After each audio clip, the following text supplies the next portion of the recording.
If you've ever laid awake at night, staring at the ceiling, your mind racing with 1,000 what-ifs. What if the job falls through? What if the diagnosis comes back? What if tomorrow is just too much? Please know this: you're not the only one. Fear likes to curl up beside us in the quiet, whispering that the future is a shadow too big to face. But just for a moment, what if I told you that Jesus has already stepped into those shadows and He's calling your name? By the end of these next few minutes, you'll see that your fear of tomorrow isn't a dead end. It's the backdrop for a deeper encounter with a God who isn't surprised by your questions and never lets go of your hand. There's a night I'll never forget. I was fresh out of answers, my plans falling apart faster than I could hold them together. I remember the ache of wanting to believe everything would work out, but being so afraid. I walked outside, desperate for air, and just stared up at the stars, clutching tears I didn't want anyone to see. Yet, in that moment, with my hope as thin as a thread, I sensed a gentle whisper.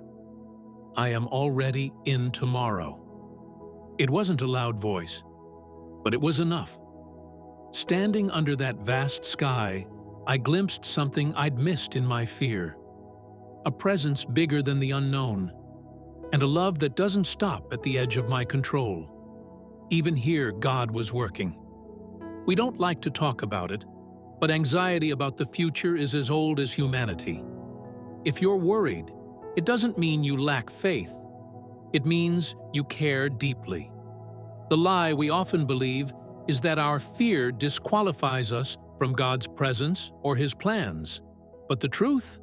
Fear can be like soil, a place where faith begins to push up toward the light.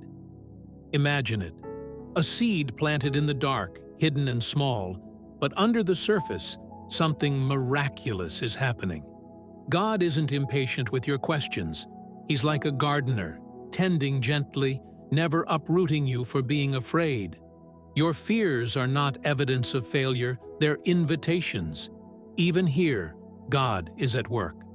Let's go deeper with Jesus' words. In Matthew 6, verse 34, He says, "Therefore do not worry about tomorrow, for tomorrow will worry about itself. Each day has enough trouble of its own." And in John 14, verse 27, He promises, "Peace I leave with you, my peace I give you. Do not let your hearts be troubled, and do not be afraid." Picture this: Jesus, sitting with His friends, hours before everything falls apart, looks each one in the eyes and says, "My peace I give to you." Not as the world gives, fleeting, fragile, but a peace that stands guard over your heart. Imagine that peace as an anchor dropped in the middle of a stormy sea, not stopping the waves, but holding you steady.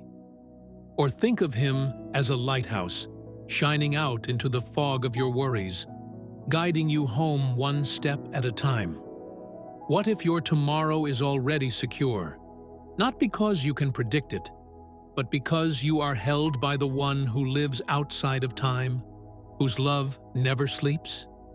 Even here, especially here, God is working. So, what can you do when tomorrow feels terrifying?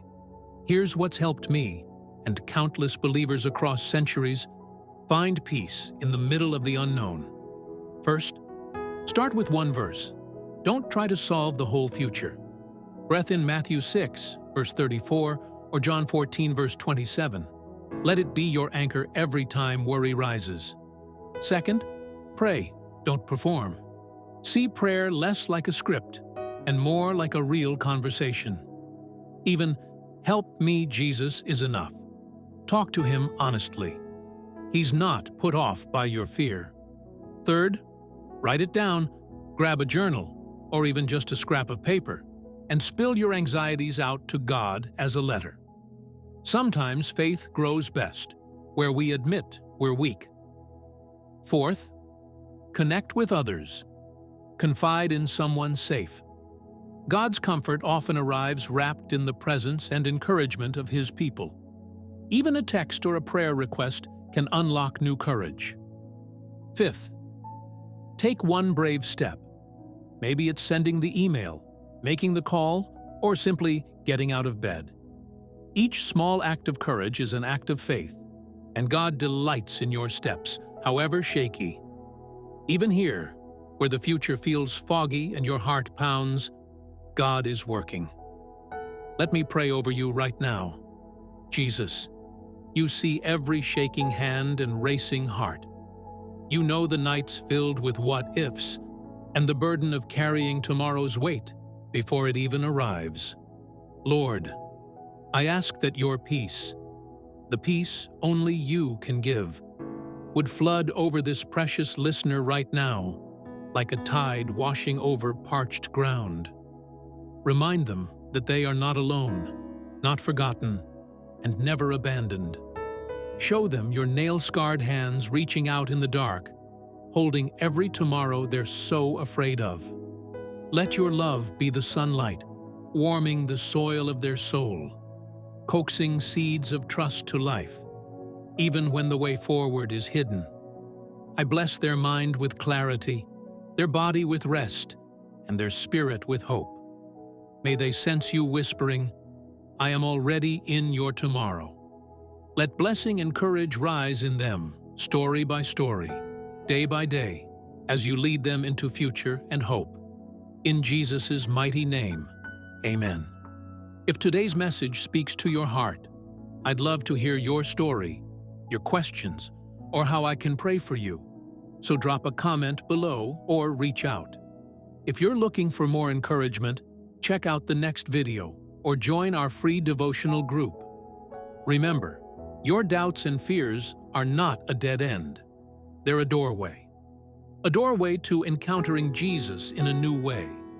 Right where you are loved, you are seen, and you are being led into a future held by the hands that shape the stars. Even here, especially here, God is working. Subscribe for more hope, and always keep reaching forward.